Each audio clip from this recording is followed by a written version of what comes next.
الحمد لله نحمده ونصلي على رسوله الكريم أما بعد فأعوذ بالله من الشيطان الرجيم بسم الله الرحمن الرحيم يا أيها الذين آمنوا ادخلوا في السلم كافة ولا تتبعوا خطوات الشيطان إنه لكم عدو مبين وقال تعالى أفمن يمشي مكبا على وجهه أهدى أم من يمشي سويا على صراط مستقيم وقال تعالى أفمن شرح الله صدره للإسلام فهو على نور من ربه وقال الله تعالى أفمن يهدي إلى الحق أحق أن يتبع أمن لا يهدي إلا أن يهدى۔ قرآن مجید کی چند آیات تلاوت کی ہیں۔ اللہ تعالیٰ سے دعا ہے اللہ تعالیٰ صحیح طرح سے بات کہنے کی، سننے کی، سمجھنے کی، اور پھر ہم سب کو اللہ تعالیٰ عمل کی توفیق عطا فرمائے۔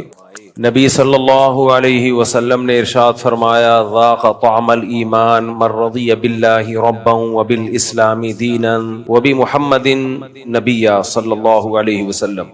وہ شخص ایمان کی مٹھاس چکھ لے گا جو اللہ سے راضی ہو جائے اللہ ہونے کے لحاظ سے، اسلام پہ مطمئن ہو جائے دین ہونے کے لحاظ سے، اور نبی پہ مطمئن ہو جائے نبی ہونے کے لحاظ سے۔ کیا مطلب؟ اللہ کو اللہ مان لیں اور مان لیں کہ اللہ کے سامنے کسی کا آرڈر نہیں چلے گا۔ اسلام کو دین مان لیں کہ میرا جو طریقہ حیات ہے، جو دین ہے، جن اصولوں پہ میں نے زندگی گزارنی ہے وہ اسلام ہے، اس کے علاوہ کسی کو فالو نہیں کروں گا میں۔ اور محمد صلی اللہ علیہ وسلم کو نبی مان لے کہ قرآن و سنت کی جو تشریح، اسلام کی دو تشریح پیغمبر صلی اللہ علیہ وسلم کریں گے، میں نے اپنا رہبر اور رہنما صرف محمد صلی اللہ علیہ وسلم کو ماننا ہے۔ آپ کے سوا کوئی نہیں ہے میرا لیڈر، کوئی نہیں ہے میرا رہنما۔ تو نبی نے فرمایا جس نے اپنے اندر یہ جذبہ پیدا کر لیا تو اس کو ایمان کی مٹھاس محسوس ہوگی۔ ایمان کی مٹھاس، اس سے پتہ چلتا ہے کہ ایمان میں ایک لذت ہے، اسلام میں ایک مٹھاس ہے۔ یہ مٹھاس ان لوگوں کو محسوس نہیں ہو سکتی جو آدھے تیتر آدھے بٹیر ہیں۔ کوئی بھی چیز جب آدھی ادھر ہو آدھی ادھر ہو کسی کام کی نہیں ہوتی۔ کچھ لوگوں کو اللہ تعالیٰ نہ مذکر پیدا کرتا ہے نہ مؤنث، وہ تو اللہ کی طرف سے آزمائش ہوتی ہے، لاکھوں میں کوئی ایک آدھ ایسے ہو جاتے ہیں ٹرانسجینڈر۔ لیکن جو اپنے اختیار سے ادھر یا ادھر ہو جائے وہ کتنا برا لگتا ہے اور کتنی بڑی پھٹکار برستی ہے اس کے اوپر۔ مرد تھا عورت بننے کی کوشش کر رہا ہے، عورت تھی مرد بننے کی کوشش کر رہی ہے، لوگ بھی برا بلا کہتے ہیں، دیکھنے میں بھی برا لگتا ہے، لعنتیں برس رہی ہوتی ہیں۔ وجہ کیا ہے بھائی؟ ایک طرف کو ہو جاؤ۔ تو جیسے اللہ نے کسی کو مرد بنایا وہ عورت بننے کی کوشش کرے برا لگے گا، عورت بنایا مرد بننے کی کوشش کرے بری لگے گی۔ ایسا ہی جو بھی منافق ہوتا ہے اس کا پتہ ہی نہیں کہ یہ کس مذہب کو فالو کرتا ہے۔ لا الہ الائی ولا الہ ہاؤلائی، نہ ادھر نہ ادھر۔ جب پیڑے کھانے کا ٹائم آئے تو اسلام، جب قربانی دینے کا ٹائم آئے کلچر کے خلاف، سوسائٹی کے خلاف، تو پھر مغربی دنیا کی باتیں، ان لوگوں کے گیت گانا گن گانا شروع۔ تو ایسا آدمی نہ کسی کو اچھا لگتا ہے اور نہ وہ خود سکون میں ہوتا ہے، خود بھی کبھی بھی ایسا شخص سکون میں نہیں ہو سکتا۔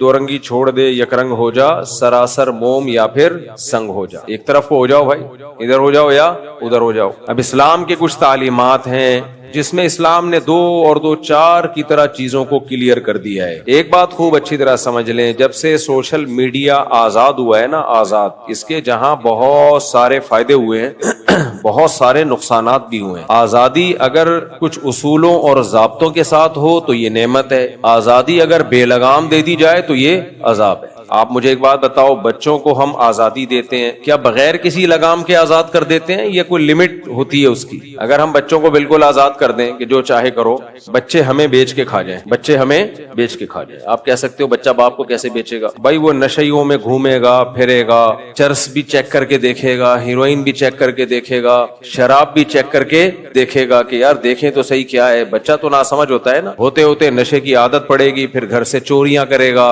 ایسے کتنے واقعات ہمارے علم میں، بچوں نے گھروں سے چوریاں شروع کر دی، جائیدادیں بکوا دی باپ کی، جیلوں میں جا رہے ہیں، کیس ہو رہے ہیں، بالآخر سب کچھ باپ کا ختم۔ میرے پاس تو ایسے کیس ہیں کہ آپ خون کے آنسو رو کہ جب سب کچھ ختم ہو گیا تو بچے نے باپ ہی کو جیل بھجوا دیا۔ اس لیے اولاد کی اگر تربیت نہ ہو بہت ڈینجرس، بہت خطرناک۔ یہ ہمارا جو مغربی طبقہ ہے نا، یہ آزادی کی باتیں کر رہا ہے، بربادی ہے یہ آزادی، یہ آزادی نہیں ہے۔ لوگ مجھے کہتے ہیں آپ ہر بیان میں مغربی کلچر کو رگڑ دیتے ہو۔ میں نے جو بھی بیان کیا تھا نا حمیرہ اصغر کے بارے میں، اور میں نے کہا تھا وہاں کی دنیا میں تو یہ واقعات صبح و شام روز ہوتے ہیں، اس پہ بہت سے لوگوں کے کمنٹس آ رہے ہیں کہ ایسا تو نہیں ہے، ہم تو یہاں ہی رہتے ہیں یورپ میں، ہم نے تو نہیں کبھی دیکھا کہ 9 مہینے بعد کسی کی لاش ملی ہو، وہاں تو فوراً پولیس آتی ہے، پولیس خود بوڑھوں کی کیئر کرتی ہے، چیک کرتی ہے لے جا کے، ڈاکٹرز آتے ہیں معائنہ کرتے ہیں۔ ایسے لاوارث تو وہاں پہ کوئی بھی نہیں ہوتا کہ 9 مہینے بعد پتہ چلے جی بندہ مرا ہوا تھا۔ میں نے کب کہا کہ بھائی 9 مہینے بعد لاشیں نکلتی ہیں؟ میں نے یہ کہا تھا کہ شام کو ڈاکٹر آتا ہے چیک کرنے کے لیے، بوڑھے کو ڈاکٹر آتا ہے، اس کا بیٹا نہیں آتا، یہ ذہن میں رکھنا، بیٹی بھی نہیں آتی، بیٹا بھی نہیں آتا، بہو بھی نہیں آتی، داماد بھی نہیں آتا، پولیس آتی ہے، ڈاکٹر آتا ہے، گورنمنٹ نے جو بندہ کیئر کے لیے رکھا ہوا ہے وہ پابندی سے ٹائم پہ آتا ہے، وہ آئے گا پابندی سے ٹائم پہ، اس کے بعد وہ چلا جائے گا، صبح 8 بجے آئے گا۔ اس دوران اگر انا للہ ہو گیا اور بٹن دبانا ایمرجنسی کا بھول گئے تو گئے کام سے۔ اگر ایمرجنسی کا بٹن دبا دیا کہ مجھے کچھ ہو رہا ہے تو ایمبولینس آئے گی، ایمبولینس چلانے والا بھی اس بوڑھے کا نہ چاچا ہوگا، نہ ماموں ہوگا، نہ بیٹا ہوگا، نہ بیٹی، گورنمنٹ ہوگی۔ گورنمنٹ کیئر کرتی ہے، گورنمنٹ کیا کرتی ہے؟ بولو، کیئر کرتی ہے۔ تو میں نے کب کہا کہ وہ ہماری طرح برے لوگ ہیں؟ گورنمنٹ سارا کام کرتی ہے وہاں، اور پتہ ہے گورنمنٹ کیوں کرتی ہے؟ کوئی اچھی بات نہیں ہے یہ، گورنمنٹ اس لیے کرتی ہے کہ اگر گورنمنٹ بوڑھوں کی کیئر چھوڑ دے نا تو اس سوسائٹی میں جو بڈھوں کا حشر ہوگا نا، وہ تمہاری سوچ جہاں ختم ہوتی ہے وہاں بڈھوں کا حشر نشر وہاں سے بولو شروع ہوتا ہے۔ ضرورت ایجاد کی ماں ہے۔ ہمارے ہاں بھی اولڈ ہاؤس بننا شروع ہو گئے، کیا خیال ہے؟ مجھے بڑا برا لگا تھا کہ یار یہ کیا ہو رہا ہے، ہماری سوسائٹی میں اولڈ ہاؤس کیوں بن رہے ہیں، اولڈ ہوم کیوں بن رہے ہیں؟ میں نے رابطہ کیا، پتا چلا جی اب ان بوڑھوں کا کیا کریں جن کو اولادوں نے گھروں سے باہر نکال دیا ہے۔ پہلے اولادیں گھروں سے باہر نہیں نکالتی تھیں، اب چونکہ اولادوں نے گھروں سے باہر بڈھوں کو نکالنا شروع کر دیا ہے تو اس وجہ سے اب ہمارے ہاں بھی اولڈ ہاؤس بننا مجبوری بن چکی ہے۔ اب جب بوڑھے بےچارے گھروں سے زیادہ نکلیں گے، فٹ پاتھوں پہ سڑیں گے، تو اولڈ ہاؤس کی جو صنعت ہے اور اولڈ ہاؤس کی جو ٹیکنالوجی ہے وہ کیا ہوگی؟ بڑھے گی۔ کیا خیال ہے بھائی؟ تو ضرورت ایجاد کی ماں ہے۔ بچپن میں یہ جملہ بھی ہمیں سمجھ میں نہیں آتا تھا، ضرورت ایجاد کی مائیں کا مطلب کیا ہے؟ ایجاد کوئی صاحب ہیں جن کی کوئی مدر ہے؟ بھائی جہاں ضرورت ہوتی ہے وہاں سوسائٹی اپنے آپ کو اس حساب سے ایڈجسٹ کرنا شروع کرتی ہے۔ تو یہاں بھی اولڈ ہاؤس بن رہے ہیں۔ میں اپنے سیکولر طبقے سے پوچھتا ہوں جو دیسی لبرل ہیں، کون سا سوسائٹی میں ایسا کام ہو رہا ہے جس کی وجہ سے اولڈ ہاؤس بننا شروع ہو رہے ہیں؟ کیا ہو رہا ہے سوسائٹی میں؟ کیا ترقی کم ہو رہی ہے؟ آپ مجھے ایک بات بتاؤ، ہماری سوسائٹی میں لٹریسی ریشو پہلے زیادہ تھا یا اب زیادہ ہے؟ آپ لوگ کو جواب دینا پڑے گا۔ پہلے ایجوکیشن کم تھی، اب ایجوکیشن بولو زیادہ ہے۔ اب تو ایسے ایسے اسکول کھل گئے جو آپ نے کبھی خوابوں میں بھی نہ دیکھے ہوں۔ ایٹیٹیوڈ، تمیز۔ پہلے اسکولوں میں تمیز نام کا چیپٹر ہی نہیں تھا، ٹیچر پکڑ پکڑ کے ڈھونڈ رہا ہے بچوں کو، کوئی پوچھنے والا نہیں ہے، ڈانٹ بھی رہا ہے، ڈانٹ ڈپٹ بھی کر رہا ہے، ابے تبے سے بات بھی کر رہا ہے۔ اب اسکولوں میں ایسا نہیں ہے، کیمرے لگے ہوئے ہیں، ایک ڈنڈا بھی چلایا کمپلین۔ کیا خیال ہے بھائی؟ اب تو تمیز زیادہ آنی چاہیے سوسائٹی میں، اب تو لوگوں ایجوکیٹڈ ہوتے جا رہے ہیں۔ ہمارے ہاں ڈاکٹروں کا ریشو پہلے کم تھا، اب زیادہ ہو گیا ہے۔ لڑکیاں تو پہلے تعلیم حاصل کرتی ہی نہیں تھی، لڑکیوں کو سکھایا جاتا تھا ان کی ماؤں کی طرف سے گھرداری۔ جب لڑکیوں کا رشتہ لینے کے لیے لڑکے والے آتے تھے تو گھر میں سلیقہ دیکھتے تھے، لڑکی کی ڈگری سے ان کو کوئی دلچسپی نہیں تھی۔ بھائی یہ گھرداری میں خاندان کیسا ہے، تمیز آداب کیسے ہیں؟ اب سب کچھ ایک طرف۔ سب سے پہلے ایجوکیشن کیا دیکھا جاتا ہے؟ بولتے کیوں نہیں، چپ کیوں بیٹھے ہو؟ ایجوکیشن دیکھی جاتی ہے، کتنی پڑھی لکھی ہے۔ تو ایجوکیشن تو بڑھتی چلی جا، تعلیم تعلیم۔ پہلے نہیں پڑھائی تھی لڑکی، ہماری دادیوں نانیوں نے کیا پڑھا ہے؟ وہ بھی تو کسی زمانے میں لڑکیاں ہی ہوں گی نا، دادیاں نانیاں ہماری۔ لیکن آپ حیران ہو گئے کہ جب سے ایجوکیشن زیادہ ہوئی، تعلیم عام ہو گئی اور تمیز پہ موٹیویشنل اسپیکرز کے لیکچر بھرے ہوئے ہیں، آداب تمیز، سوسائٹی میں طلاق کا ریشو بڑھ گیا، زنا کا ریشو بولو بڑھ گیا، گھروں سے لڑکیوں کے بھاگنے کا ریشو بڑھ گیا، باپ کی آنکھوں میں آنکھیں ڈال کے بدتمیزی سے بات کرنے کا ریشو بڑھ گیا، اور بالآخر بڑھاپے میں ماں اور باپ کو گھروں سے نکالنے کا ریشو بڑھ گیا۔ پہلے صبر بہت تھا لوگوں میں، بڑے بڑے غم برداشت۔ میں نے بچپن میں اپنی زندگی میں جوان موتیں دیکھی ہیں, ان کی ماؤں کا ایٹیٹیوڈ دیکھا ہے. ہمارے محلے میں ایک جوان لڑکا فوت ہوا 22 سال کا اچانک. اس کی ماں نے صبر کیسا کیا ہے. ہم تو چھوٹے تھے, چلے جاتے تھے گھروں میں, ماں رو رہی ہے جوان بیٹے کے جنازے کو دیکھ کر اور کہہ رہی ہے اللہ یہ رونا میرے اختیار میں نہیں ہے, اس پہ مجھ سے مواخذہ نہ کرنا, میں تیری تقدیر پہ راضی ہوں. اس کو اپنے رونے پہ بھی ڈر لگ رہا ہے کہ کہیں اللہ کی طرف سے عذاب نہ ہو. حالانکہ وہ پڑھی لکھی نہیں تھی, کوئی یونیورسٹی کی پروفیسر نہیں تھی وہ خاتون. اب تو ان کا بھی انتقال ہو گیا, اللہ مغفرت فرمائے. میرا خیال ہے اسکول میں ایک دن بھی نہیں پڑھا ہوگا انہوں نے. خیال کیا, یقین سے کہہ سکتا ہوں بیٹے کی موت پہ صبر کتنا.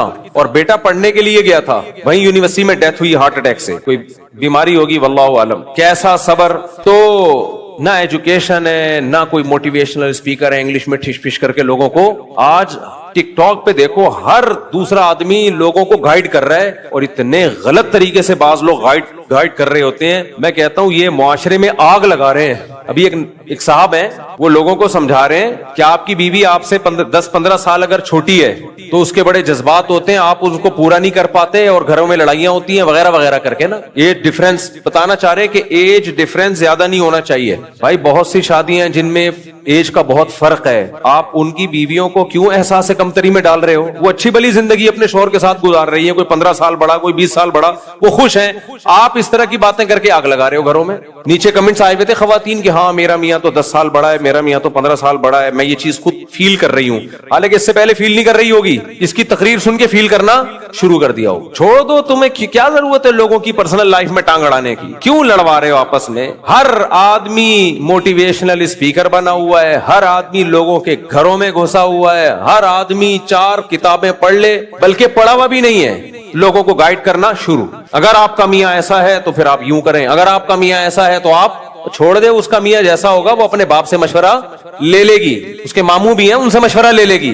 آپ کو کیا پتا کہ آپ جو اس کو گائیڈ کر رہے ہیں اس سے اور زیادہ فساد پیدا ہو جائے گھر کے اندر. چھوڑ دو اس کو اپنے حال پہ. پاکستان کا مسئلہ یہ ہے کہ جس کو کچھ نہیں آتا اس کو سب کچھ آتا ہے. اور ان کے اپنے گھروں کے حالات دیکھو, کوئی کنٹرول میں نہیں ہوتا, نہ ان کی اولادیں کنٹرول میں, نہ انہوں نے خود ماں باپ کی کوئی کیئر کرنی ہوتی ہے. ایک سکھا رہا ہے لوگوں کو, ایک سکھا رہا ہے کہ یورپ امریکہ میں بچہ 18 سال کا ہوتا ہے گھر سے نکال دیتے ہیں, اس میں کانفیڈنس پیدا ہوتا ہے. کیا پیدا ہوتا ہے بولو؟ کانفیڈنس. اپنے پاؤں پہ کھڑا ہوتا ہے, کچھ کر بن کے دکھاتا ہے. ہمارے ہاں ساری زندگی ماں باپ اپنی گود میں چپکائے رکھتے ہیں, بچہ کسی کام کا نہیں رہتا. آدھی بات آپ صحیح کر رہے ہو, آدھی غلط. جب سچ اور جھوٹ کو ملا کے پیش کیا جاتا ہے نا تو چلتا جھوٹ ہے. خوب سمجھ لو, چلتا مارکیٹ میں کیا ہے؟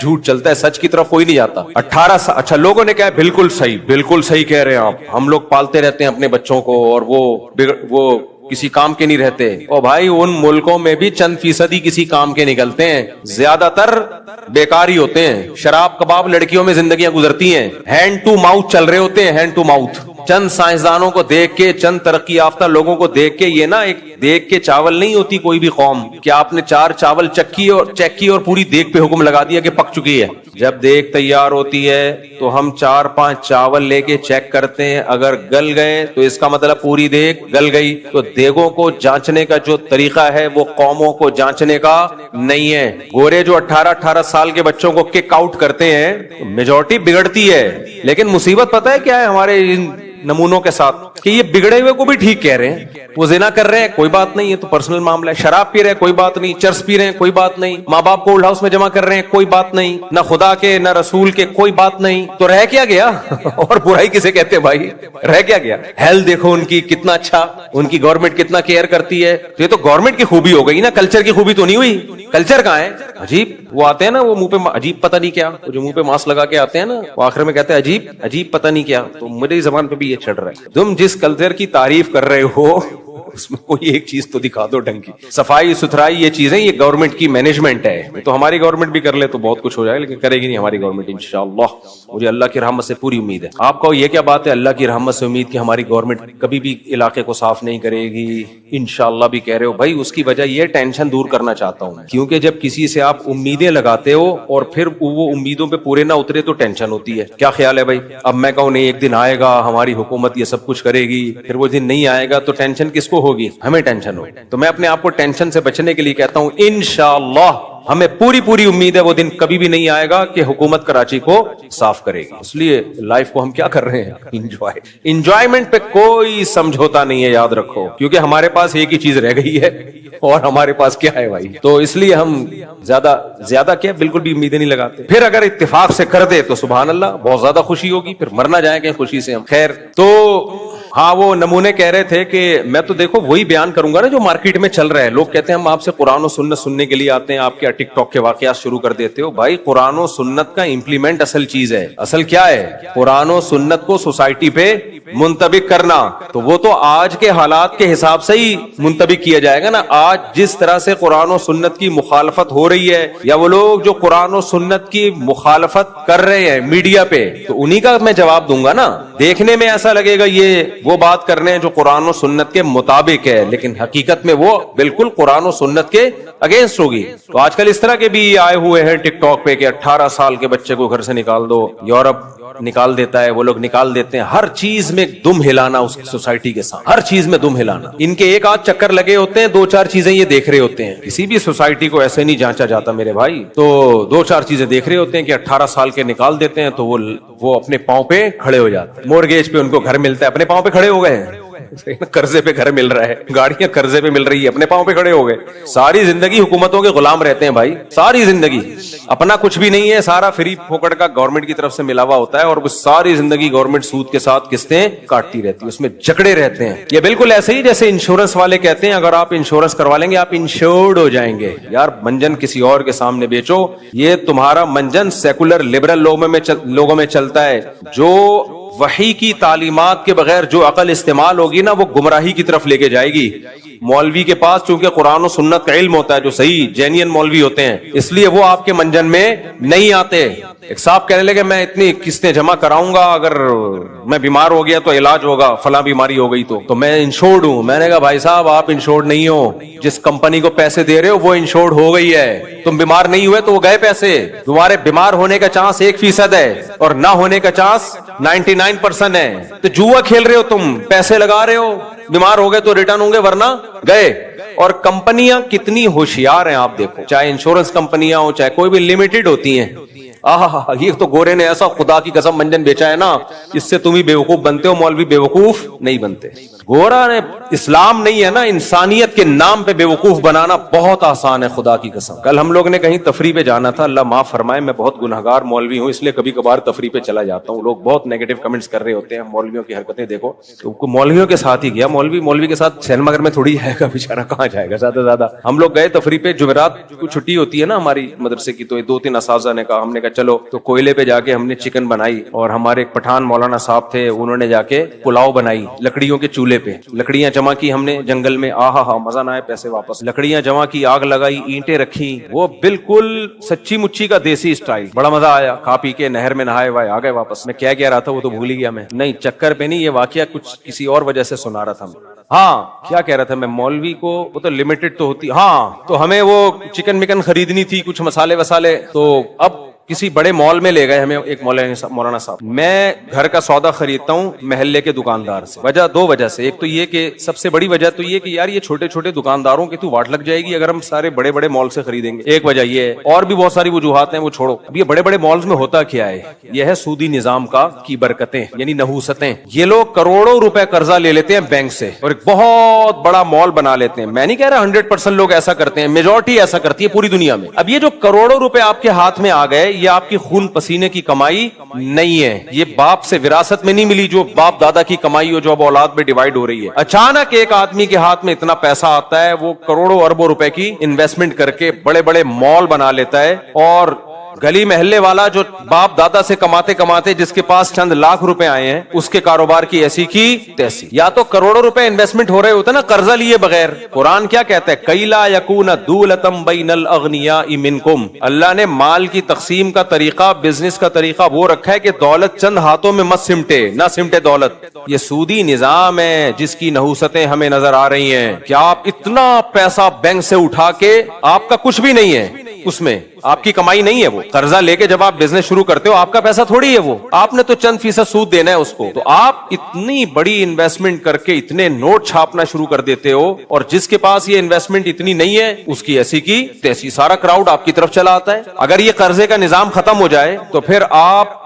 کیا کرو گے؟ جتنے پیسے جیب میں ہوں گے اس سے مال بناؤ گے, جو کہ اتنا بڑا بنانا آپ کے لیے ممکن بولو نہیں. پھر ایک محلے میں 20 دکانیں ہوں گی, اب وہ 20 دکانیں ختم ہو کر ایک ہی آدمی کے ہاتھ میں بڑے بڑے مال آ گئے ہیں, اسی کی برانچز پوری دنیا میں کھل رہی ہوتی ہیں, سارا پیسہ سمٹ کے چند ہاتھوں میں آنا شروع ہو جاتا ہے. یہ کسان لوگوں کے ساتھ کیا ہوتا ہے؟ آپ نے بینک سے 1 ارب روپے قرضہ لیا, سارے کیلے ساری گندم آپ نے 1 سال پہلے بک کر لی کہ یہ مجھے ملے گی. ساری پیداوار چند ہاتھوں میں آ رہی ہے جنہوں نے کیلے کی تجارت پہ, آم کی تجارت پہ, گندم کی تجارت پہ قبضہ کیا ہوا ہے. اسلام ان کی بدماشیاں کرنے نہیں دیتا, کیونکہ اسلام کس کا دین ہے؟ اللہ کا دین ہے نا. تو اللہ نے اس وجہ سے سود کو حرام قرار دیا. خیر یہ ایک بڑا لمبا چوڑا ٹاپک ہے, آپ خریدیں, مال سے شاپنگ ناجائز نہیں ہے, لیکن یہ جو بڑے بڑے مال بن گئے نا اتنے اربوں روپے کی سرمایہ کاری کر کے, یہ اربوں روپے اکثر لوگوں کے پاس یہ پیسہ سود کا ہوتا ہے. اگر سود اللیگل ہو جائے, سودی بینکاری ختم ہو جائے تو پیسے کی سرکولیشن نیچرل ہوگی. پھر اتنے بھاری بھرکم قرضے کوئی کسی کو دے گا نہیں. آپ کہہ سکتے ہو بھائی دے گا اور پروفٹ میں شرکت کی بیس پہ دے گا. بات یہ ہے کہ پروفٹ میں شرکت کی بیس پہ جب بینک پیسہ دے گا آپ کو, تو یہ بھی تو خطرہ ہوگا کہ لاس ہو گیا تو لاس میں بھی بینک شریک, اس لیے وہ قرضوں کو محدود کرے گا, پھر نگرانی بھی کرے گا, تو اتنی زیادہ پیسے کی سرکولیشن ہوگی نہیں. خیر میں لمیٹڈ کی بات کر رہا تھا. دیکھو گورے نے ہمارے ساتھ کیا مذاق کیا ہے, یہودی نے ہمارے ساتھ کمپنیوں کو لمیٹڈ کر دیا. اب انشورنس کمپنیاں بھی لمیٹڈ ہوتی ہیں, میں سادہ دیسی زبان میں سمجھاتا ہوں آپ کو, جبکہ اسلام میں یہ لمیٹڈ کا تصور نہیں ہے. اب میں آپ کو سادہ زبان میں سمجھاتا ہوں. فرض کرو میں ایک کمپنی ہوں, سمجھ میں آ رہا ہے, میں کیا ہوں؟ ایک کمپنی. مجھے بیٹھے بیٹھے نوٹ چھاپنے کا خیال پیدا ہو گیا. اسلام کہتے ہیں ریڈی لگاؤ, ٹماٹر بیچو, تجارت کرو. احل اللہ البیع وحرم الربا, خرید و فروخت کو اللہ نے حلال قرار دیا ہے, سود کو اور جوئے کو اللہ نے حرام کر دیا. مشرکین جب جوا کھیلتے تھے نا تو اس میں غریبوں کو دیتے تھے. اسلام نے اس جوئے کو حرام قرار دیا کہ غریبوں کو دینا ہے, حلال ذریعے سے تجارت سے پیسہ کماؤ اور غریبوں کو دو. جوا جیت کے غریبوں کو دو گے, اس میں جوئے کا گناہ ملے گا, غریبوں کو صدقے کا ثواب نہیں ملے گا. اب دیکھو اسلام نے کیا کیا, جوئے پہ پابندی لگا. اب یہودی آیا بیچ میں, اس نے بولا کہ یار میں بیٹھے بیٹھے نوٹ چھاپنا چاہتا ہوں, کیا کروں؟ میں بیٹھے بیٹھے نوٹ چھاپنا چاہتا ہوں, کیا کروں؟ تو میں نے کیا کیا, 10 بندے لیے, ان 10 بندوں کو بولا, میں انشورنس کو بالکل آسان زبان میں سمجھا رہا ہوں, دیسی سٹائل میں نے 10 بندوں کو بولا کہ آپ لوگ ہر مہینے مجھے 1-1 لاکھ روپے دے دیا کرو. فار ایگزامپل, اتنی بھاری قسط ہوتی نہیں, ایک مثال سے بات سمجھا رہا ہوں. تو میرے پاس مہینے میں کتنے آ گئے؟ 10 لاکھ. یہ ریڈی لگا کے آئے, پان گٹکے کی دکان کھول کے آئے ہیں, پان گٹکے والے کو بھی کچھ محنت کرنی پڑتی ہے کتھا چونا لگانے کے لیے. یہ آ گئے فری پھوکٹ کے 10 لاکھ. آپ مجھے کیوں دیں گے؟ میں آپ کو کہوں گا دیکھو اس 1 لاکھ کے بدلے میں آپ انشورڈ ہو جاؤ گے, آپ سیو ہو جاؤ گے, آپ محفوظ ہو جاؤ گے. منجن یہاں سے اسٹارٹ. اصل میں یہ محفوظ نہیں ہو رہے, محفوظ میں ہو رہا ہوں جو بیٹھے بیٹھے ہر مہینے 10 لاکھ روپے جمع کر رہا ہوں 10 آدمیوں سے. اب وہ 10 آدمی چونکہ وحی کی تعلیمات سے آشنا نہیں تھے, وہ مغربی دنیا کی صبح شام گورا ایسا, سڑک سڑکیں, ڈھکن less gutter, attitude, nice to meet you, وہ ان چیزوں سے متاثر ہے, کیونکہ میٹرک بھی کیا اس نے, انٹر بھی کیا ہے, گوروں کو ہی پڑھا ہے اس نے. وحی کی تعلیمات نہ اس نے کبھی پڑھی, نہ اس کی کبھی سمجھ میں آئی. اس نے اگر ایم.اے اسلامیات بھی کیا ہے تو اس میں پڑوسیوں کے حقوق سے آگے کچھ بھی نہیں ہے. حقوق پھر بھی نہیں ادا کر رہا ہوتا پڑوسیوں کے.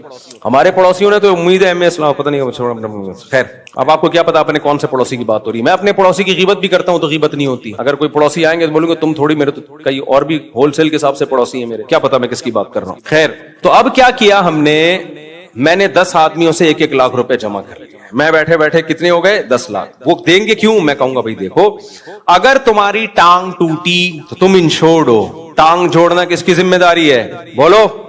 پہلے میں نے چیک کر لیا کہ اس کی ٹانگ واجب الٹوٹی تو نہیں ہے, واجب الٹوٹ تو نہیں ہے, ایسی تو نہیں ہے کہ کبھی ٹوٹ سکتی ہے. میں نے دیکھ لیا اس کو بائک بھی چلانی آتی ہے, ہر چیز میں ایکسپرٹ ہے, 99% چانس یہ کہ اس کی ٹانگ نہیں ٹوٹے گی, لہذا میں نے اس کی ٹانگ کی انشورنس کر لی. دوسرے کو میں نے کہا تمہارے گردے سیو ہیں, انشورڈ ہیں, تمہیں کڈنی کا کوئی پرابلم ہوا تو علاج کس کی ذمہ داری ہے؟ میری. پہلے میں نے چیک کر لیا اس کمبخت کے گردوں میں کوئی مسئلہ تو نہیں ہے, پیتا لمٹ میں ہے یا زیادہ پیتا ہے, کیونکہ تھوڑا سا بھی فالٹ ہونا تو پھر انشورنس کمپنیاں اس کو لفٹ نہیں کراتی, یا لفٹ کراتی ہیں تو پھر کس 1.5 کے بجائے 2 لاکھ کر دیں گی. تیسرا آیا, میں نے اس کو بولا تمہاری گاڑی کی میں انشورنس کرتا ہوں, اگر گاڑی کو ایکسیڈنٹ ہو گیا تو میں ریپیئر کر کے دوں گا. پانچواں آیا وغیرہ وغیرہ ایسا کر کے, اور میں نے پہلے سے کیلکولیشن کر لی کہ اس میں حالات کا جائزہ لے لیا, پچھلے سال کی رپورٹیں پڑھ لی, اخباروں کی رپورٹیں, کتنے لوگوں کی ٹانگ ٹوٹی ہے, گردوں کی بیماری کتنی چل رہی ہے مارکیٹ میں, تو مجھے لم سم اندازہ ہو گیا بھائی 20% چانس ہے کہ میری جیب سے پیسے جائیں,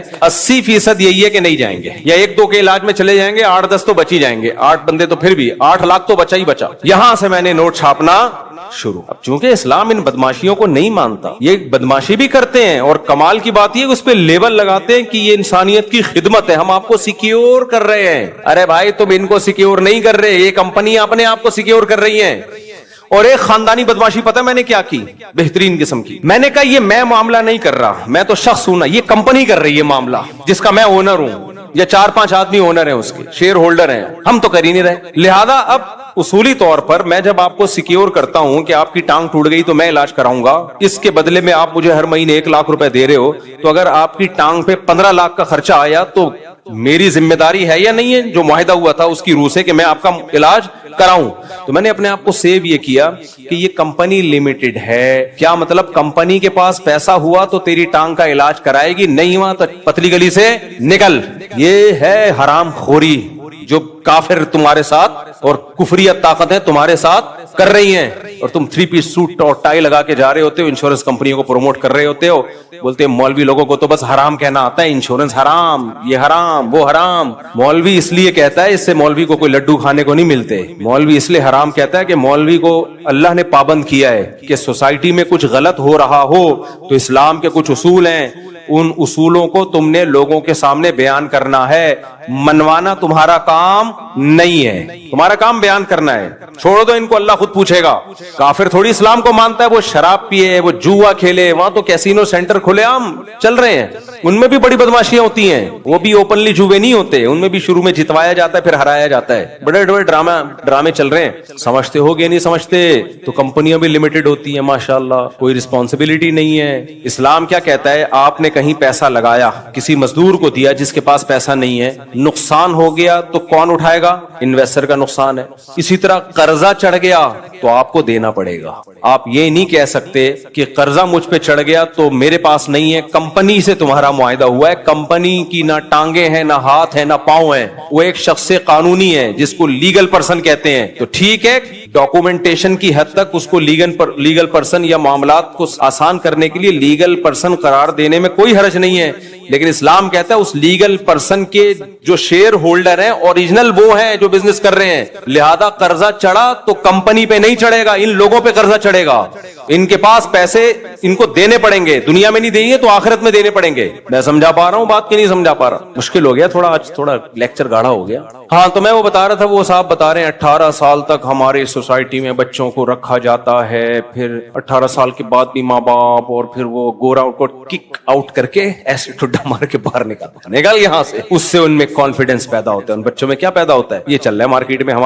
ہمارے ٹک ٹاکر یہ کچھ سوسائٹی میں چلا رہے ہیں, اس پہ لوگوں کے کمنٹس, لوگ بھی بےچارے سیدھے ہیں, جو بھی کوئی منجن بیچ کے چلا جائے فوراً باتوں میں آ جاتے ہیں. بھائی آپ دیکھو اس کے سائیڈ افیکٹ کیا ہوں گے. 18 سال کا لڑکا, اس کے بگڑنے کے کم چانس نہیں ہوتے, زیادہ بھی نہیں, بہت زیادہ چانس ہوتے ہیں. اس عمر میں ٹھڈا مار کے نکال دو گے, وہ تو چرس ہیروئن کی طرف جائے گا.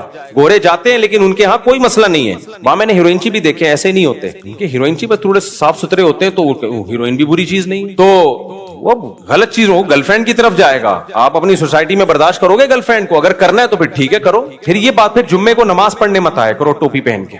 خام خواہ کے یہ جو تکلفات ہیں, جمعے کے دن نہا دھو کے مسجد میں آنا اور عید کے دن ایک دوسرے کو مبارکباد دینا, یہ ڈرامے بازی چھوڑ دو. پھر 100% اسی کلچر کو, اسی سوسائٹی کو فالو کرو. ہم یہ نہیں کر سکتے بچوں کو 18 سال میں ٹھڈا مار کے نکال دیں, وہ گرل فرینڈ بناتا پھرے, وہ لڑکوں میں انوالو ہونا شروع ہو جائے, وہ سٹے لگانا شروع کر دے, وہ اپنے پاؤں پہ کھڑا ہو یا نہ ہو ہمیں یہ نہیں پتا, بیڑا بہرحال غرق کر کے آئے. ہاں یہ بات ضرور ہے کہ بعض مائیں یا بعض ماں باپ بچوں کو اتنا زیادہ چمٹا کے رکھتے ہیں کہ لڑکوں میں کھیلنے نہیں دیتے, اس سے بچے میں نسوانیت سمجھتے ہو, لڑکی پن پیدا ہو جاتا ہے, ہائے اللہ ہوئی اللہ والا بن جاتا ہے. پھر وہ اتنا زیادہ چمٹا کے رکھنا بعض مالدار گھروں میں ہم نے دیکھا ہے, پوش علاقوں میں دیکھا ہے, بچہ 4 دیواری کے اندر ہی پل بڑھ کے بڑا ہوتا ہے, اس کا کانفیڈنس لیول 0, کسی کام کا نہیں ہوتا, وہ ہائے اللہ ہوئی اللہ, کوئی بہو کرے گا ڈر جائے گا. یہ غلط ہے یار.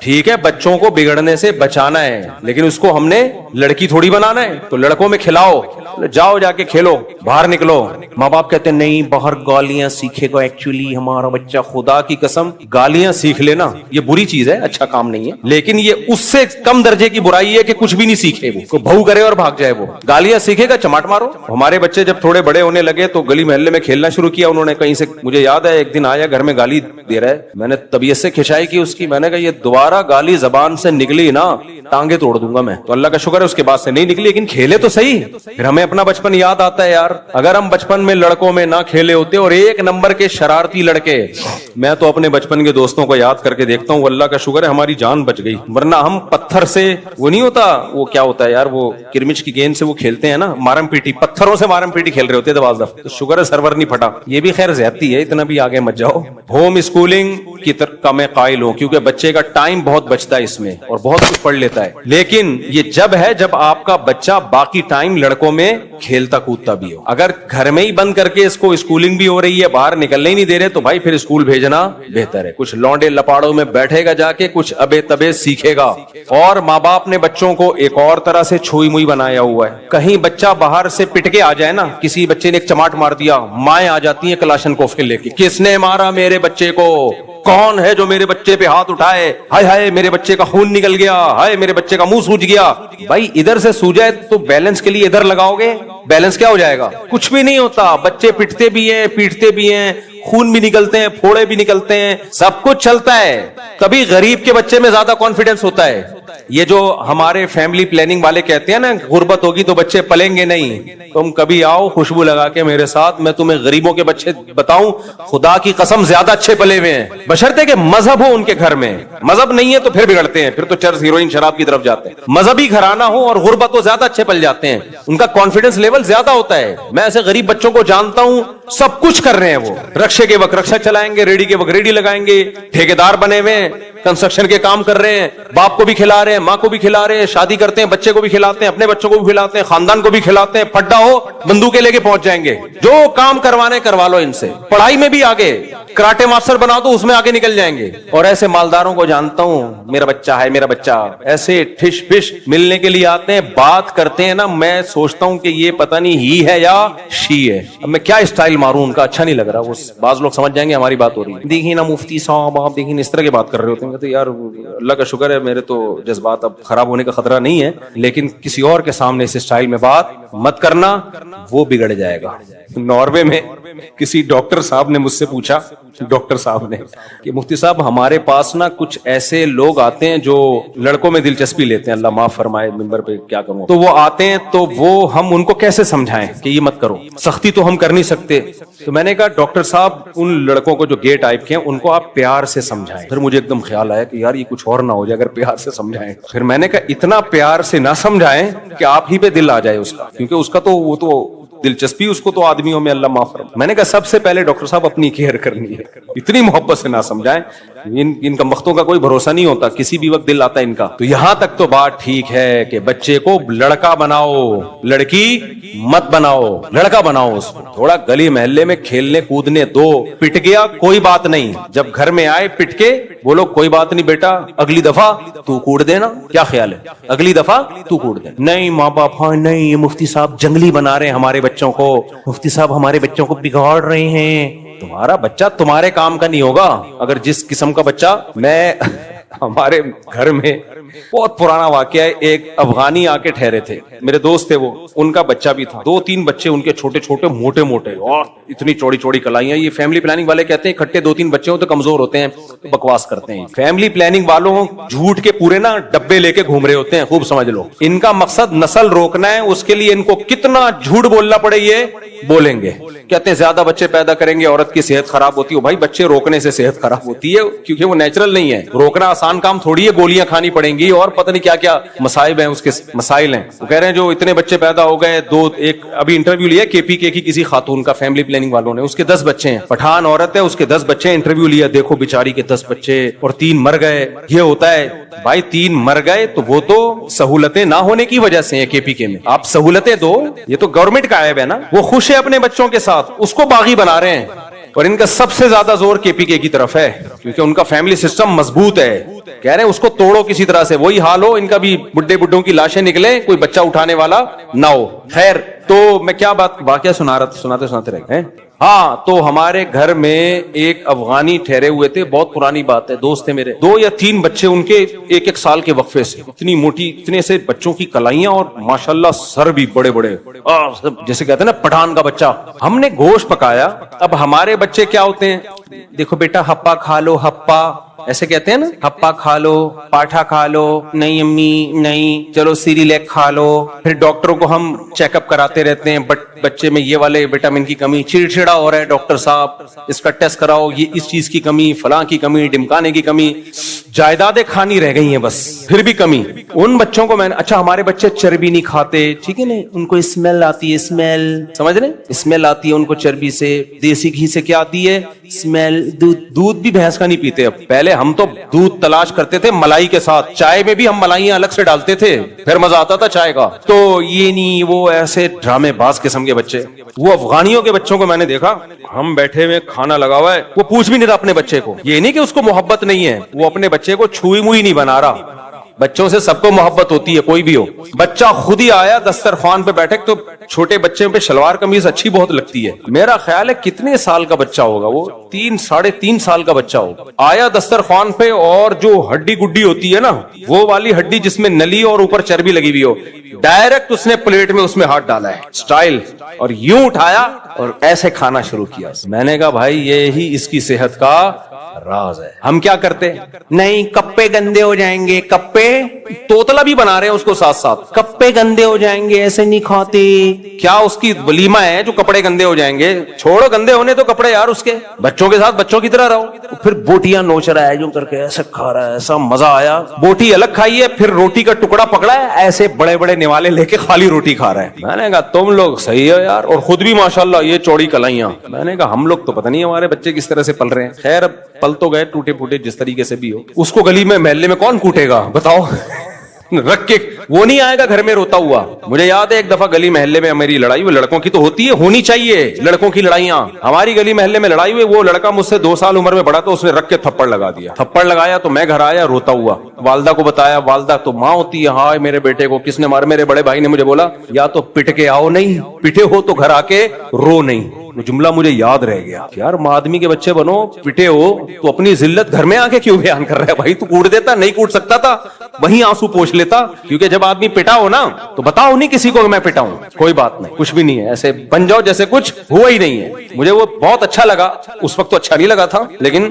بعد میں سمجھ میں آیا کہ یہی ہے بھائی, ایسا ہی ہونا چاہیے. ہم جب اسکول میں گئے تو لڑکے وہاں بڑے پھڈے باز قسم کے لڑکے تھے. 6 کلاس جو تھی نا ہماری, وہ اب سیکنڈری اسکول شروع ہو رہا تھا نا. پرائمری تک تو کو ایجوکیشن تھا, اس میں تو ممی ڈیڈی زیادہ حساب کتاب چل رہا تھا. جب 6 کلاس میں گئے سارے لڑکوں کا اسکول سیکنڈری میں, ایک سے ایک پھڈے باز لڑکا بھی تھا. تو ہمارے بڑے بھائی اللہ ان کی عمر برکت دے, انہوں نے مجھے بولا کہ دیکھو اسکول میں نمبر 1 کسی ایک سے دوستی نہیں کرنا. یہ جو جگری دوستیاں ہوتی ہیں یہ بیڑا غرق, کوئی دوست ووست نہیں, سب سے برابر سلوک. 2-4 آدمیوں کی گیدرنگ ہو پھر ٹھیک ہے. دوسرا, کبھی پھڈا ہو جائے نا گھر میں آ کے بتانا نہیں ہے, پٹ جاؤ تو بھی ٹھیک ہے, کوٹ دو تو بھی ٹھیک ہے. پہلے یہ سب سکھایا کرتے تھے بچوں کو کہ آدمی ہو یار, آدمی ایسے ہی تو بنو گے, لڑکا لڑکوں میں رہ کے آدمی بنتا ہے. تو ایسا ہی ہوتا تھا, پڈے ہوتے رہتے تھے. اللہ کا بڑا فضل ہے, اللہ معاف فرمائے, جھگڑے بھی ہوتے تھے, پڈے بھی ہوتے تھے. تو سارا میٹرک تک یہی پڑھائی کے ساتھ ساتھ یہ سب چیزیں چلی ہیں. اس سلسلے میں اب آپ کے سامنے میں حاضر ہوں.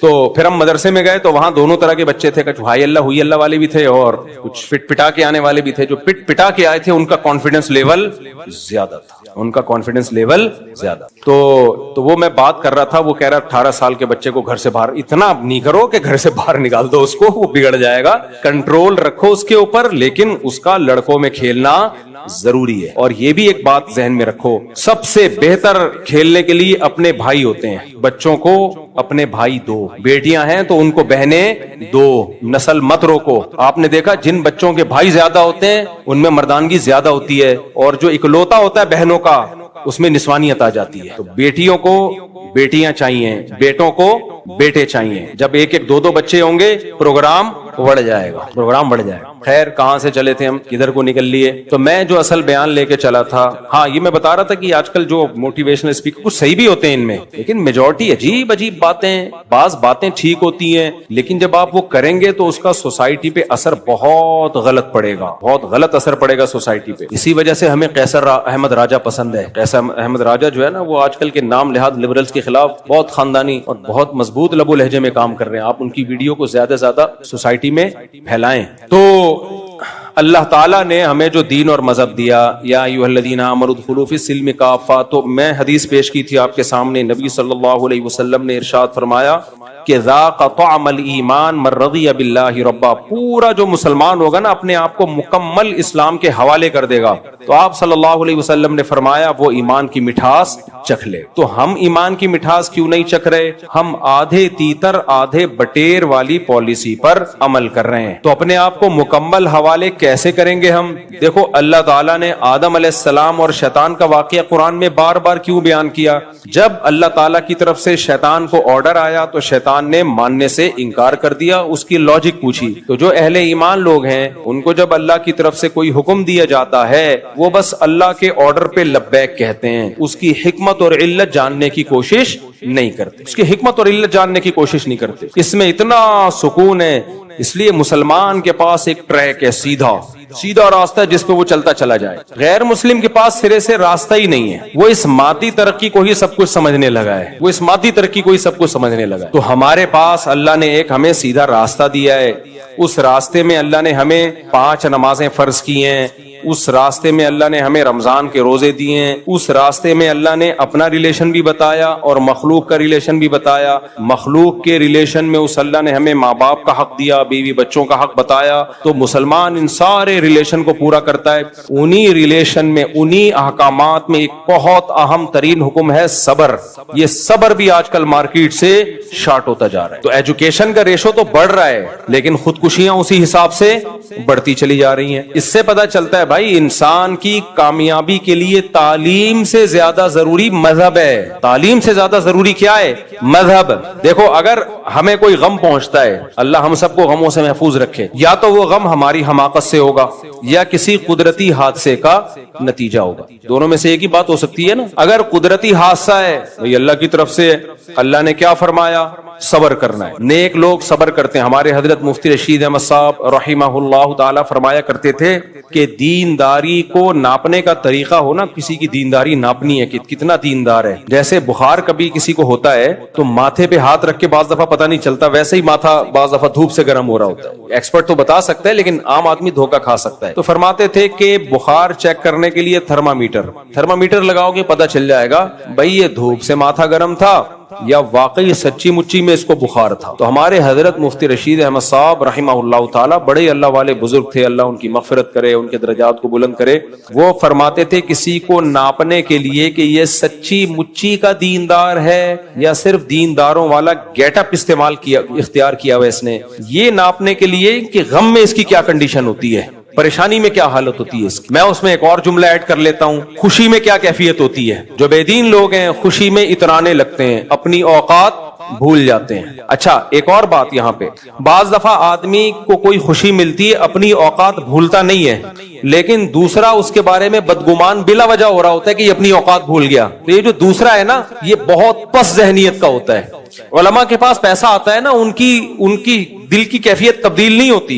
جب پیسہ نہیں تھا تو بھی ٹھیک ہے، آ گیا تو بھی ٹھیک، لیکن بلا وجہ بعض لوگوں کو جیلس ہو رہے ہوتے ہیں، ابے ان کے پاس پیسہ آ گیا تو یہ بگڑ گئے ہیں، ابے ان کے پاس پیسہ آ گیا تو یہ پاگل ہو گئے ہیں، حالانکہ نہیں ہوئے ہوتے پاگل، وہ ان کو لگ رہا ہوتا ہے، کیونکہ ان کا اپنے بارے میں خیال ہوتا ہے کہ ایسا کیسے ہو سکتا ہے کہ پیسہ آنے سے پہلے بھی دل کی وہی حالت ہو، پیسہ آنے کے بعد بھی۔ تو ان کی مینٹل لیول سے اوپر کی چیز ہوتی ہے، یہ ان کو سمجھ میں نہیں آ رہا ہوتا۔ آج اتنے کمنٹس میرے خلاف لکھے ہوئے تھے، اب یہ پہلے بڑے غریب ہوتے تھے، لوگوں سے پیسے مانگ مانگ کے تو کھانا آتا تھا ان کے یہاں۔ کسی نے لکھا آپ ان کو پرسنلی جانتے ہیں؟ اس نے کہا ہاں جانتا ہوں۔ میں نے کہا پھینک رہا ہے، لمبی لمبی پھینکنے دو۔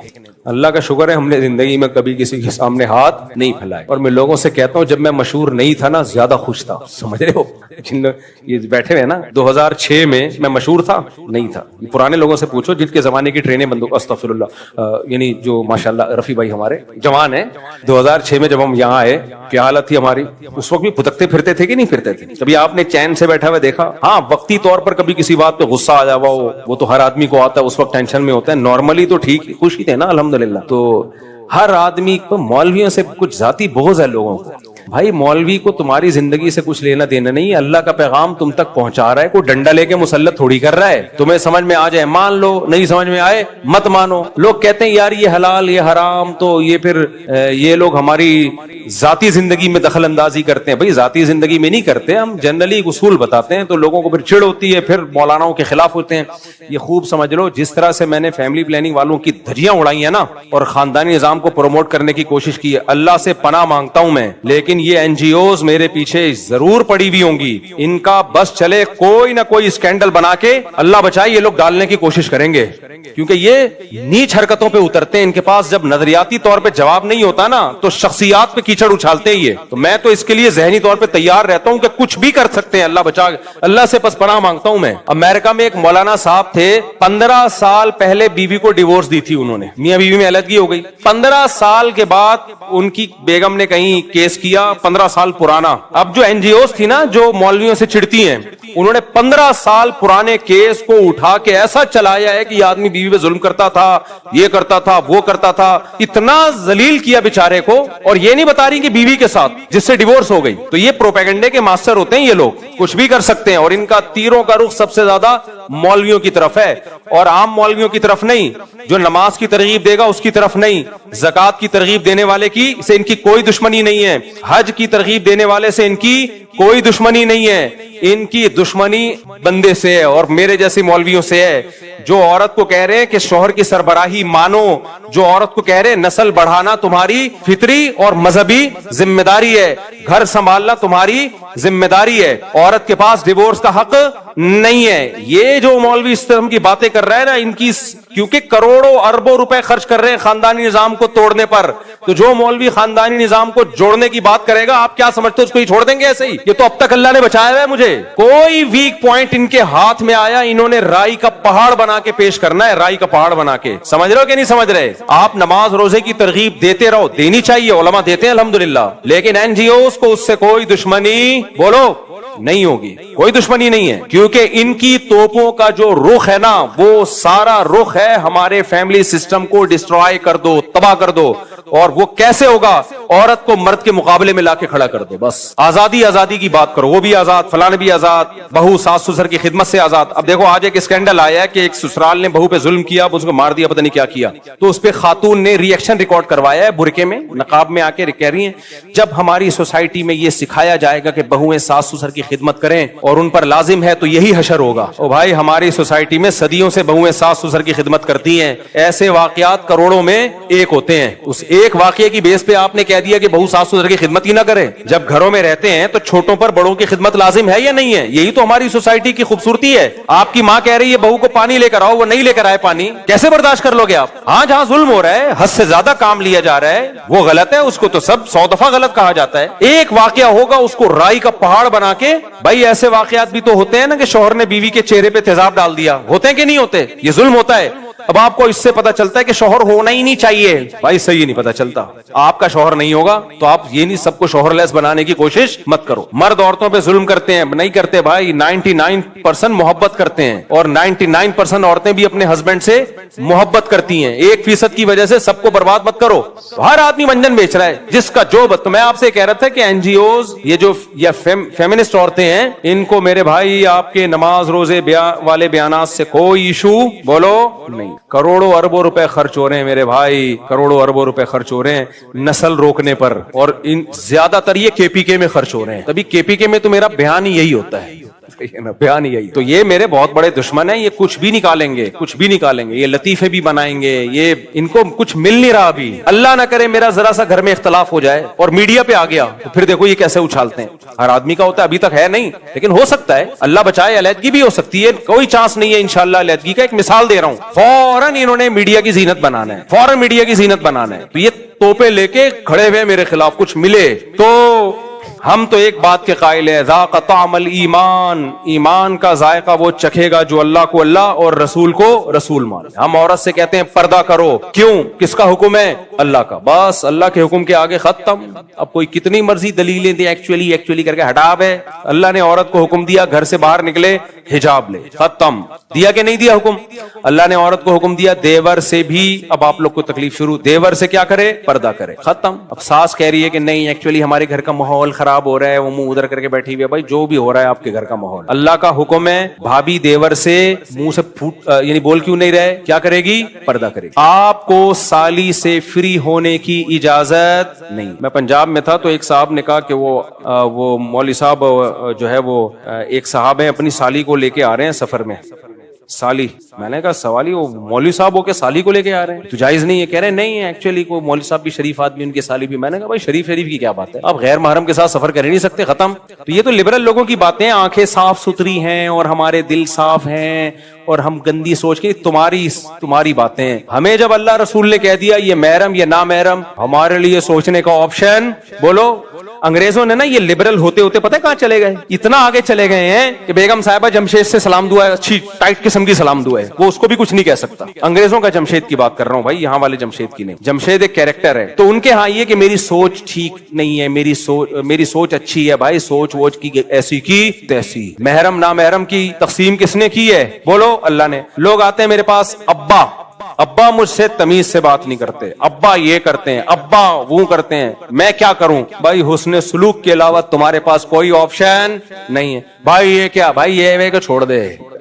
بھائی ہم ابا کی اطاعت کیوں کرتے ہیں, کس کا حکم ہے, اللہ کا. ابھی ایک نیا مسئلہ بھی مارکیٹ میں آیا کہ اسلام میں والدین کی اطاعت کا حکم نہیں ہے, حسن سلوک کا حکم ہے. یہ نہیں لائے ہو بھائی مارکیٹ میں, بس کر دو یار, لوگ پہلے ہی پاگل ہو گئے ہیں. ابھی دیکھیں ایک ڈاکٹر صاحب نے کہا چاولوں میں دہی ڈال کے نہیں کھاؤ, ان کا کلپ بہت چل رہا ہے, لوگ باولے ہو گئے. میں بھی حیران گیا یار دہی سے آج سے تو. پھر دوسرے ڈاکٹر نے رد کیا کہ کھاؤ, تو اب کیا کریں, کھائیں کہ نہیں کھائیں, ڈاکٹروں کے پڈے. تو کسی نے بتایا وہ جنہوں نے کہا دہی ڈال کے نہیں کھاؤ وہ ڈاکٹر نہیں ہے, واللہ عالم, یا ان کا ٹاپک ہے. آپ میں تو کھا رہا ہوں بھائی, ہم تو دہی ڈال کے, ہو سکتا ہے کچھ لوگوں کو نقصان ہوتا ہو, واللہ عالم. خیر, تو قوم پہلے ہی دین پہ نہیں آ رہی ہے, اوٹ پٹانگ چیزیں سوسائٹی میں. لوگ کہاں ماں باپ کی اطاعت کر رہے ہیں, آپ ان کو اور زیادہ باغی بنا رہے ہو, اور باغی بنا رہے ہو آپ ان کو. لوگ تو چھوڑ رہے ہیں اس زمانے میں والدین کی اطاعت. تو میرے بھائی, میرے اور آپ کے پاس اللہ نے آپشن ختم کر دیا. جب اللہ نے کہہ دیا یہ کرو, تو اب ہمارے پاس کیوں کا آپشن بولو ہے ہی نہیں. ختم. سکون کی زندگی ہے یا نہیں ہے؟ دیکھو میں ایک مثال دے کے بس بیان ختم کرتا ہوں. ہمارے بڑے استاذ تھے, ان کو وہ کسی بات کا آرڈر کرتے تھے تو چھوٹے استاذ فوراً پورا کر لیتے تھے. ہم نے کہا آپ یہ کیوں کر رہے ہیں, انہوں نے کہا میں یہ دیکھتے ہی نہیں آرڈر صحیح ہے غلط ہے, بس ناجائز نہ ہو, بڑے کا ہے کر لو. تو ہمیں شریعت نے حکم کیا دے دیا, ماں باپ کی اطاعت جائز چیزوں میں لازم ہو گئی ہمارے اوپر, اور اللہ نے حکم دے دیا نماز پڑھو. اب جو سوچتے ہیں نا وہ کہتے ہیں ایکچولی آج تھکاوٹ ہے, ایکچولی یہ نہیں ہے, سفر میں تو یوں. بھائی سفر میں بھی اللہ نے نماز کے حکام بتا دیے کیسے پڑھنی ہے, حضر میں بھی اللہ نے نماز کے حکام بتا دیے, وضو کا طریقہ بھی اللہ نے بتا دیا, روزے کا طریقہ بھی بتا دیا. اب اس میں آپ کے پاس نو کا آپشن نہیں. اسی طرح آخری بات, سچی مچی کی آخری بات, دیکھو کچھ لوگ کہتے ہیں داڑھی کہاں ہونی چاہیے, دل میں. کچھ لوگ کہتے ہیں داڑھی کہاں ہونی چاہیے, دل میں. کچھ کہتے ہیں داڑھی تو سنت ہے, کوئی فرض تھوڑی ہے. کچھ کہتے ہیں اس زمانے کا کلچر تھی داڑھی اس لیے رکھنے کا حکم تھا. جب ہم اسلام کو مانتے ہیں تو بھائی ہمارے پاس بخاری مسلم کی حدیث ہے اعفوا اللحى وقصوا الشوارب خالف الیہود والنصارى. آپ صلی اللہ علیہ وسلم نے آرڈر دیا ہے داڑھی بڑھاؤ مونچھیں گھٹاؤ ختم. اب سوچنے کا آپشن ہے, بولتے کیوں نہیں چپ بیٹھے ہو, بھائی رکھنی پڑے, آپشنل ہے یار. سکھوں سے عبرت حاصل کرو. اتنی شدید گرمی میں 12-13 گھنٹے اتنی موٹی موٹی پگڑیاں پہنتے ہیں, اتنے پورے بالوں کا گچھا بنا کے سر کے اندر رکھتے ہیں. بچوں کو بھی میں نے دیکھا, بغلوں کے بال بھی کہتے ہیں بڑے ہوتے ہیں, ان کے مذہب کا حصہ ہے, پوری زندگی نہیں کاٹتے. ہمارے مذہب نے کتنی آسانی دے دی, صرف داڑھی بڑھاؤ باقی سارے بال کاٹو. سر کے بال آپشن ہے, رکھنا ہے رکھو, نہیں رکھنا نہیں رکھو. گرمی لگ رہی ہے, اب دیکھو ہمارے یہاں جون جولائی کا الگ سیزن چل رہا ہوتا ہے مردوں کا. جون جولائی میں ریفلیکٹ ہو کے روشنی آ رہی ہوتی ہے, مردوں کی کھوپڑی سے ٹکراتی ہے اور واپس ایک الگ لک آتا ہے. دسمبر میں افریقہ کے گھنے جنگلات. مذہب نے ہمیں اجازت دے دی کہ عورت کو بولا سر کے بال رکھنے پڑیں گے, وہ نہیں کٹا سکتی کیونکہ اس کی زینت ہے. زمانہ جاہلیت میں 2 سال عدت تھی عورت کی, 2 سال, اور اس میں وہ گندگی میں رہتی تھی. شوہر مر جائے نا, مینگنیاں لا کے ڈالتے تھے لوگ, گند میں رہے گی. اسلام نے 2 سال کی عدت کو ختم کر کے 4 مہینے لے کر آیا اسلام. نمبر 2, اس میں گندگی میں رہنے کی اجازت نہیں ہے, صاف ستھری رہے, ہاں زینت اختیار نہ کرے. پھر بعض صحابیات کو اشکال ہوا تو آپ نے فرمایا زمانہ جاہلیت میں تم 2 سال کی عدت ہوتی تھی, اسلام نے تم پہ رحم کیا, 4 مہینے کی رکھ دی. اب یہ بھی نہیں کرو گی کیا؟ حدیث کا مفہوم بیان کر رہا ہوں بھائی. بعض مذہبوں میں تو بال ہی بال ہیں. میں کسی مذہب کا مذاق نہیں اڑا رہا, ان کا کلچر ہوگا, وہ اس کو فالو کر رہے ہیں, ان کو اس پہ فخر ہے, وہ ہمارا کوئی لینا دینا نہیں. لیکن اسلام نے, اگر اسلام کہہ دیتا بال بڑھاؤ, بغلوں کے بھی, مونچھے بھی, سر کے بال بھی, زیر ناف بال بھی, کتنی بڑی ٹینشن ہو جاتی ہمارے لیے. اللہ نے ہمیں حکم دیا بھائی داڑھی مرد کی زینت ہے, داڑھی بڑھاؤ, باقی بالوں کو صفائی کے خلاف کاٹ دو ان کو. سر کے بال آپشنل, پٹے والے رکھو, چھوٹے رکھو. رزینا قسمت الجباری فینا لنا ٹنڈن وللجہال بالو. اصل میں حضرت علی کا شعر ہے, رزینا قسمت الجباری فینا لنا علم وللجہال مالو, کہ ہم اللہ کی تقسیم پہ راضی ہیں کہ اللہ نے دولت مندوں کو جاہل رکھا, ہم غریبوں کو اللہ نے دین کا علم دیا. حضرت علی مسکین تھے, غریب تھے, علم تھا بہت, تو کہتے ہیں ہم اللہ کی تقسیم پہ راضی ہیں کہ ہمیں علم کی دولت دے دی, مال سے غریب رکھا. آگے وہ وجہ بیان کرتے ہیں فَإِنَّ الْمَالَ يَفْنَى عَنْ قَرِيبٍ وَإِنَّ الْعِلْمَ يَبْقَى لَا يَزَالُ. مال فنا ہو جاتا ہے, علم ہمیشہ باقی. تو ہمارے مدرسے کے طلبہ نے, ہم جب آئے نا تو ٹنڈ پہ ٹنڈ چل رہی تھی ہماری. یہ لمبے بال رکھنے کا مجھے شوق نہیں, اپنے بچوں کو نہیں رکھنے دیتا میں, لیکن میں نے احتجاج میں رکھے ہیں. دور حدیث تک ہماری ٹنڈ کرائی ہے. پھر ہم جب مفتی بننے کے لیے تخصص میں داخلہ لیا تو ہمیں کہا گیا کہ اب آپ اجازت ہے. ایک دن استاذ آئے, انہوں نے بولا کٹا دو, پھر ہم نے ٹنڈ کروا لی. تو پھر میں نے کہا جب میں مدرسے سے فارغ ہوں گا احتجاج میں بال رکھوں گا, تو یہ احتجاجاً بڑے بال رکھیں. خیر, تو جب مسلسل ٹنڈ ہو رہی تھی نا ہماری, تو ہمارے ایک طالب علم نے کہا کہ اصل میں تو شعر یہ تھا رزینا قسمت الجباری فینا لنا علم وللجہال مالو. تو کہتے ہیں ہم اللہ کی تقسیم پہ راضی ہیں, لنا ٹنڈن وللجہال بالو, کہ ہماری یہ ٹنڈ اور جاہلوں کے سر پہ بال. مدرسے کے طلبہ جو علم حاصل کر رہے ہیں ٹنڈ, اور جو علم حاصل نہیں کر رہے بال. آگے تسلی کے لیے اس طالب علم نے کہا فَإِنَّ الْبَالَ يَفْنَى عَنْ قَرِيبٍ, بال قریب ختم ہو جاتے ہیں. وَإِنَّ الْٹِنْڈَ يَبْقَى لَا يَزَالُ, ٹنڈ کبھی بھی ختم نہیں. تو اللہ کی رحمت ہے بھائی, ٹنڈ کا آپشن بھی ہے. میں پرسوں جم گیا تو ایک صاحب کی بڑی خوبصورت ٹنڈ چمک رہی تھی, وہ لیٹے ہوئے نا تھائس لگا رہے تھے, تو ان کی ٹنڈ سے پسینہ اور روشنی ریفلیکٹ ہو کے آ رہی تھی. تو سکھوں کے مذہب میں کتنی مشکل ہے, پھر بھی وہ عمل کرتے ہیں. ہمارے دین نے تو بہت آسانی کر دی بھائی. صرف داڑھی کے بال اللہ چاہ رہے ہیں کہ رکھ لو یار, باقی تو حکم دے رہے کٹاؤ, داڑھی کے رکھ لو. سر کے بال آپ کی مرضی ہے, رکھنا ہے رکھو, نہیں رکھنا ہے نہیں رکھو. اتنی آسانی کر دی, وہ نہیں ہو رہی. تو مسلمان کے پاس آپشن نہیں.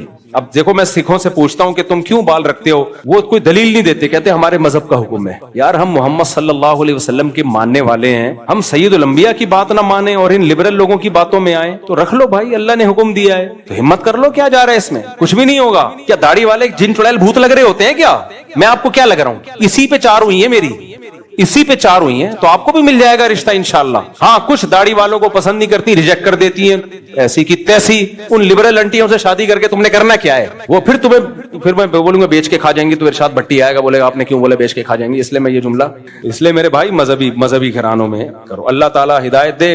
خلاصہ یہی نکلا, جب اللہ رسول کا حکم آ جائے بس ہمارے پاس سوچنے کا آپشن نہیں. اللہ عمل کی توفیق عطا فرمائے.